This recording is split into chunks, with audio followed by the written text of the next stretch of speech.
बच्ची का ऑपरेशन हो चुका है और बच्ची स्वस्थ है। अभी कुछ भी जब तक बच्चा रिकवर ना कर जाए तब तक कुछ भी कहना मुश्किल है। कल्पना चावला हॉस्पिटल से ही फोन आया था, उसी में हमने इस विषय को आगे बढ़ाया। अभी काउंसलिंग करना संभव नहीं है क्योंकि उस वक्त बच्चे का ऑपरेशन करवाना जरूरी था। सबसे पहले बच्चे की जान बचाना जरूरी है, उसके बाद काउंसलिंग करवा के और विषय की को बड़ी गहनता से लिया जाएगा। बच्ची को अपने पास ही रखा है। इस विषय में कानून अनुसार कार्रवाई की जाती है। 12 साल से कम की जो बच्ची होती है उसमें बहुत सख्त कानून है। पॉक्सो अपने आप में बहुत सख्त कानून है, लेकिन उसमें भी 12 साल से कम उम्र की बच्ची के साथ जब ऐसा होता है तो उसके लिए कठोर सजा का प्रावधान है। बच्ची अब ठीक है, लेकिन ऑपरेशन से निकली है, रिकवर कर रही है, इसलिए उसको अभी कुछ भी कहना ठीक नहीं है। कुछ समय बाद ही हम कुछ कह पाएंगे जब बच्ची रिकवर कर जाए। उसी दिन पता लगी थी, वो लोग एफआईआर करवाने को राजी नहीं थे, इसलिए सीडब्ल्यूसी ने एफआईआर करवाई है। सीडब्ल्यूसी इस विषय में खुद कंप्लेनेंट है। सीडब्ल्यूसी के द्वारा जो एफआईआर दर्ज कराई गई वो तो चलो एक उनकी रिस्पॉन्सिबिलिटी थी, क्योंकि पेरेंट्स ने अभी तक कोई कंप्लेंट नहीं दी थी, तो सीडब्ल्यूसी की जिम्मेवारी बनती है। अदरवाइज ये जो कंप्लेंट है ये पेरेंट्स के द्वारा दी जानी चाहिए थी, ताकि पेरेंट्स इस बात को फाइट कर सकें कि हम अपने बच्चे को इंसाफ दिलवाना चाहते हैं। अब पूरी रिस्पॉन्सिबिलिटी जो है वो कहीं ना कहीं सीडब्ल्यूसी की बन गई है। 12 साल की बेटी का इंसिडेंट आया, और आपको ये भी बताना चाहती हूँ कि ये हमारे देश का कोई पहला इंसिडेंट नहीं है। इससे पहले भी बहुत बड़े बड़े ऑर्डर्स हुए सुप्रीम कोर्ट के द्वारा, जहां पर इस छोटे बच्चे के साथ रेप करके वो प्रेगनेंसी तक की नौबतें आई, और एक में अबॉर्शन के लिए सुप्रीम कोर्ट ने आदेश कर दिए थे, जो महाराष्ट्र का केस था, और एक चंडीगढ़ का 10 साल की बेटी का केस था, जिसको जज साहब ने ये बोला था ऑर्डर में कि भाई हम अबॉर्शन की परमिशन नहीं दे सकते क्योंकि वहां पर 30 वीक्स हो चुके थे। तो अज्ञात व्यक्ति है तो अज्ञात तो किसी पत्थर को तो सजा मिलेगी नहीं। तो ये इन्वेस्टिगेशन का पार्ट है, और परिवार को और उस बच्चे को डिपार्टमेंट की, प्रशासन की बहुत ज्यादा मदद करनी पड़ेगी उस व्यक्ति तक पहुंचने के लिए। लेकिन ये सिर्फ एक केस है जो आज हाईलाइट हो गया, लेकिन ऐसे पता नहीं कितने सैकड़ों केस हैं जो हर रोज सामने आते हैं, लेकिन उनको छिपा दिया जाता है। नमस्कार, मैं हूँ रचना तलवार, आप देख रहे हैं करनाल की आवाज, रचना तलवार। अगर बात की जाए हरियाणा के करनाल से, फिर से दिल दहला देने वाला एक मामला सामने में आया है, जिसमें 12 साल की बच्ची के साथ दुष्कर्म का मामला सामने में है। आपने भी तस्वीरें देखी होंगी सोशल मीडिया पर। पिछले 3 से 4 दिन से ये खबर सोशल मीडिया पर वायरल हो रही है कि किस तरीके से हरियाणा के करनाल में मात्र 12 वर्षीय बच्ची है जो अस्पताल में एडमिट की गई है, करनाल कल्पना चावला में। हालांकि बच्ची की हालत अभी ठीक है, लेकिन कौन है वो आरोपी, उसके विषय में कोई भी परिवार द्वारा या बच्ची द्वारा टिप्पणी नहीं की गई है। लेकिन अज्ञात व्यक्ति के द्वारा जो है मामला उस पर दर्ज कर लिया गया। आइए सीडब्ल्यूसी ऑफिसर से बात करेंगे और महिला एडवोकेट सोनिया तंवर से बात करेंगे कि ऐसे व्यक्ति के खिलाफ क्या सख्त से सख्त कार्रवाई होनी चाहिए। मैम, सोशल मीडिया पर आपने मामला देखा होगा, 12 साल की बच्ची का मामला गरमाया हुआ है, उस पे आपकी अपनी क्या प्रतिक्रिया है? देखिए, एक माँ होने के नाते मैं आपको एक बात बताना चाहती हूँ, और एक एडवोकेट होने के नाते भी एक बात बताना चाहती हूँ कि इस तरीके की जितनी भी घटनाएं होती हैं वो हमारे फैमिली के कुछ रिलेटिव्स, कुछ दोस्त, कुछ आस पड़ोस के लोग होते हैं जो इस तरीके की घटनाओं को अंजाम देते हैं। एक माँ होने के नाते मुझे निजी रूप से ऐसा लगता है कि मेरी बेटी के साथ किस व्यक्ति की इतनी मतलब उसके साथ इतना व्यवहार किसका बढ़ा वो मुझे पता होना चाहिए। मेरी एक बेटी जो 12 साल की है, और वो घर से अगर बाहर जाकर इस तरीके का कोई काम कर रही है या मेरे घर में आकर कोई व्यक्ति इस तरीके का काम कर रहा है, मुझे इस बात की जानकारी होनी चाहिए। अज्ञात युवक के खिलाफ मामला दर्ज हुआ है, बीइंग एडवोकेट आप क्या कार्रवाई की मांग चाहते हैं? देखिए, मैं आपको बता दूं, अज्ञात लोगों के खिलाफ क्यों पर्चा दर्ज हुआ मुझे ये नहीं समझ में आ रहा। जो सीडब्ल्यूसी था उसने काउंसलिंग करनी चाहिए थी, प्लस में पेरेंट्स ने अपने बच्चे से जरूर इस विषय में बात करनी चाहिए थी कि ऐसा कौन व्यक्ति था। क्योंकि देखिए, ऐसा नहीं है कि एक बार से ही ऐसा कुछ हो गया होगा, 2 बार भी हो सकता, 10 बार भी हो सकता, तब जाके ये हद पार हुई है। क्योंकि पहली बार में तो किसी की इतनी हिम्मत ही नहीं होती है कि वो इस हद तक चला जाए। और बच्चे के साथ जो ये घटना हुई है वो जरूर उसके परिवार का कोई व्यक्ति है या कोई आस पड़ोस का व्यक्ति है जो भली भांति बच्चे को, उसके परिवार को जानता है, और उनके विश्वास में, पूरे परिवार को विश्वास में रखकर उसने ये सारी कार्य किए। आपको क्या लगता है जिस प्रकार से सीडब्ल्यूसी के द्वारा एफआईआर दर्ज करवाई गई, ना कि परिवार के द्वारा, इसके लिए आप क्या कहना चाहोगे? देखिए, सीडब्ल्यूसी के द्वारा जो एफआईआर दर्ज कराई गई वो तो चलो एक उनकी रिस्पॉन्सिबिलिटी थी, क्योंकि पेरेंट्स ने अभी तक कोई कंप्लेंट नहीं दी थी, तो सीडब्ल्यूसी की जिम्मेवारी बनती है। अदरवाइज ये जो कंप्लेंट है ये पेरेंट्स के द्वारा दी जानी चाहिए थी, ताकि पेरेंट्स इस बात को फाइट कर सकें कि हम अपने बच्चे को इंसाफ दिलवाना चाहते हैं। अब पूरी रिस्पॉन्सिबिलिटी जो है वो कहीं ना कहीं सीडब्ल्यूसी की बन गई है।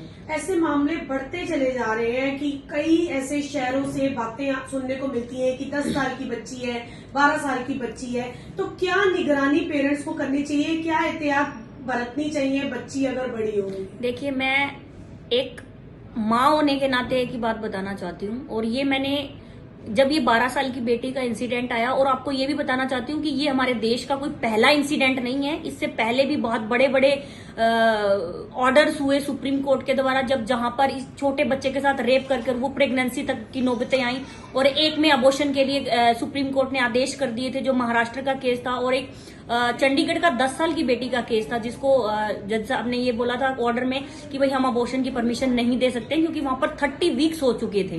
तो जो आज मुझे लगता है कि पेरेंट्स को सबसे पहले अपने बच्चों से थोड़ा सा ओपन माइंडेड होकर बात करना चाहिए। बच्चों को जो एक डरा कर रखने का जो माहौल घर में क्रिएट किया जाता है वो बिल्कुल गलत है।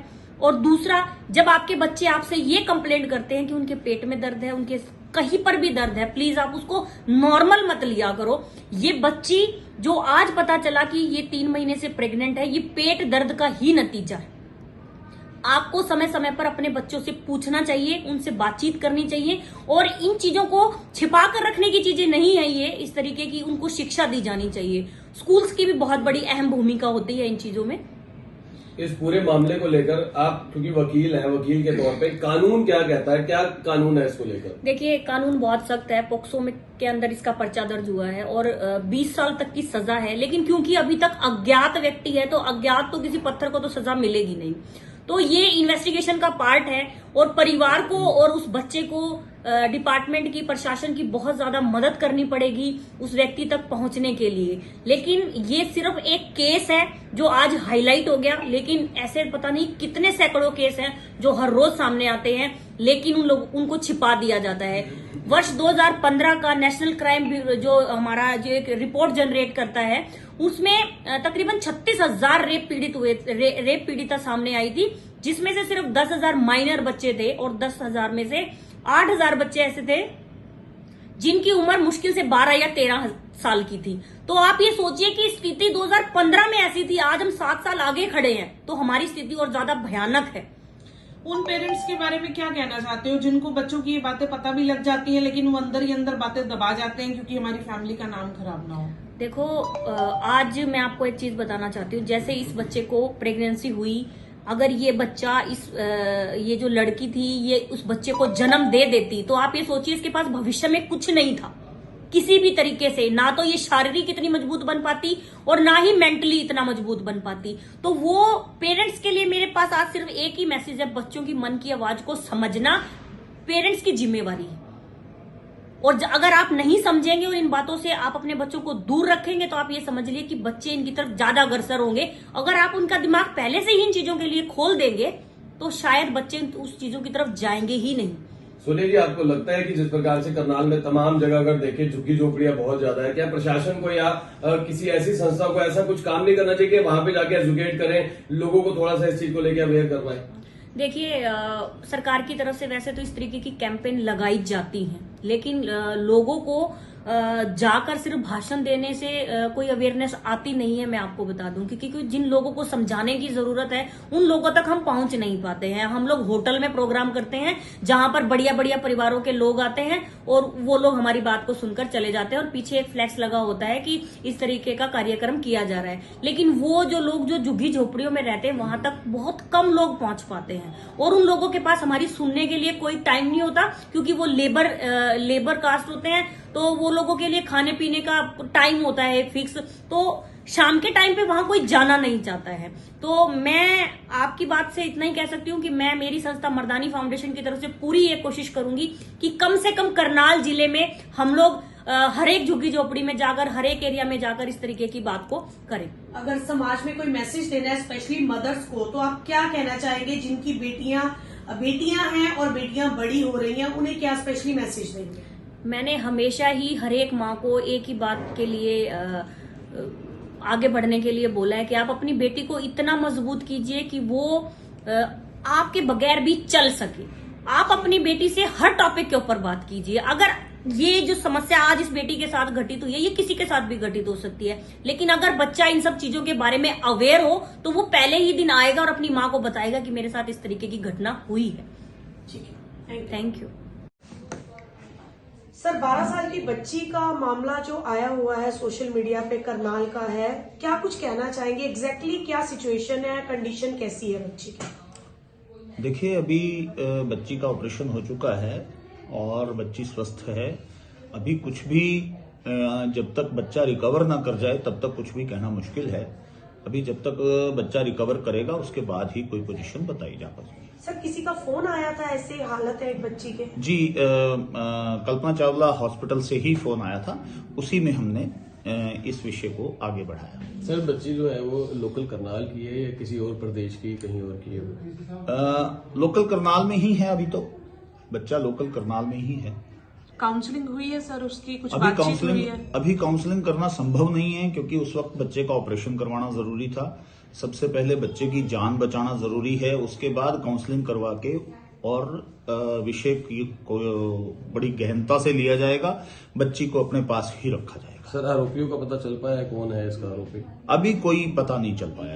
एफआईआर दर्ज हो चुकी है? एफआईआर दर्ज हो चुकी है। सर, क्या मामले में कार्रवाई अगर बात की जाए, हमेशा यही देखने को मिलता है, लेकिन बच्ची की उम्र 12 साल की है और अननोन भी जो सुना है, अननोन बताया जा रहा है, तो उसे तलाशने की पूरी कोशिश की जाएगी। और क्या कार्रवाई ऐसे लड़कों के खिलाफ रखी जाती है?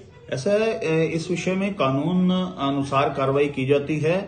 12 साल से कम की जो बच्ची होती है उसमें बहुत सख्त कानून है। पॉक्सो अपने आप में बहुत सख्त कानून है, लेकिन उसमें भी 12 साल से कम उम्र की बच्ची के साथ जब ऐसा होता है तो उसके लिए कठोर सजा का प्रावधान है।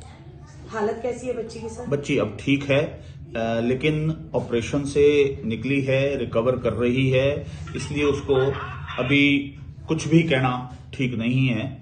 कुछ समय बाद ही हम कुछ कह पाएंगे जब बच्ची रिकवर कर जाएगी। सब पेरेंट्स से बात हुई है आपकी? उनको ये चीजें कैसे और कब पता लगी, कब उन्होंने एफआईआर की या कब? उनको उसी दिन पता लगी थी। वो लोग एफआईआर करवाने को राजी नहीं थे, इसलिए सीडब्ल्यूसी ने एफआईआर करवाई है। सीडब्ल्यूसी इस विषय में खुद कंप्लेनेंट है। आपकी तरफ से ही हुई है? जी जी। सर, अगर जिसने ये काम किया है, जो भी मेल मेंबर है इसमें, अगर वो भी नाबालिग निकलता है तो उसके विषय में क्या कार्रवाई होगी? उस विषय में भी कानून से जो भी गाइडलाइंस हैं उन्हीं के अनुसार चला जाएगा। ठीक है सर, थैंक यू। को बख्शा नहीं जाएगा क्योंकि छोटी छोटी बच्चियों का ये मामला पहले नहीं है, हमेशा से देखा जाता है, चाहे उम्र 10 साल हो, 12 साल हो, 14 साल हो, इसी तरह के कई मामले सामने में आते हैं और बच्चियों का कोई कसूर नहीं होता है, लेकिन सजा जो है बच्चियों को कितनी ज्यादा भुगतनी पड़ती है, उनके परिवार को कितनी ज्यादा हिरासमेंट देखनी पड़ती है। तो अभी परिवार कहाँ का है, इस पे कोई भी स्पष्टीकरण नहीं दिया जाएगा। बच्ची अभी सदमे में है, ना तो परिवार द्वारा कुछ बताया जा रहा है, ना बच्ची द्वारा कुछ बताया जा रहा है कि उसके साथ ये जो घिनौनी हरकत को अंजाम दिया गया आखिर वो कौन है। अज्ञात व्यक्ति के खिलाफ मामला दर्ज कर लिया गया और पुलिस द्वारा यही बोला जा रहा है कि कड़ी से कड़ी तहकीकात की जाएगी और कड़ी से कड़ी सजा दी जाएगी। महिला एडवोकेट ने बहुत अच्छी बात बोली है कि अपने बच्चों पर निगरानी रखें, शक की तरह निगरानी ना रखें, लेकिन बच्चे अगर कभी भी आपको कोई चीज बताएं तो बच्चों का दोस्त बनकर उनसे बात पूछें, उनसे सुने, ताकि बच्चे आपको अपने दिल की बात क्या कहना चाहते हैं। क्या परिवार में से ही कोई व्यक्ति है जो उन्हें आपकी बच्चियों को परेशान कर रहा है? कई बार बच्चे अनकंफर्टेबल हो जाते हैं, पूरी बात को नहीं बता पाते हैं, लेकिन बच्चे आपको क्या बताना चाहते हैं। बच्चों को इतना कंफर्टेबल लेवल देना चाहिए पेरेंट्स को, ताकि बच्चे अपने दिल की बात आपको बता सके। तो ये भी हो सकता है कि ना जाने कौन, क्या परिवार से ही कोई ऐसा हो, जो भी होगा तहकीकात की जाएगी, जो पहलू निकल कर सामने में आएंगे आपको वो लाइव में दिखाए जाएंगे। अभी हाल ही की तस्वीरें हैं कि किस तरीके से उमेश चांदना जी द्वारा बताया गया कि कैसे मामला सामने में आया है और अब आगे आने वाले क्या पहलू रहेंगे, और एडवोकेट द्वारा भी बताया गया है कि किन धाराओं में क्या मुकदमे दर्ज किए जाते हैं। तो लाइव तस्वीरें आपने देखी हैं, ज्यादा से ज्यादा इस वीडियो को लाइक और शेयर अवश्य करें। आप देख रहे हैं रचना तलवार के साथ करनाल की आवाज से सीधी तस्वीर।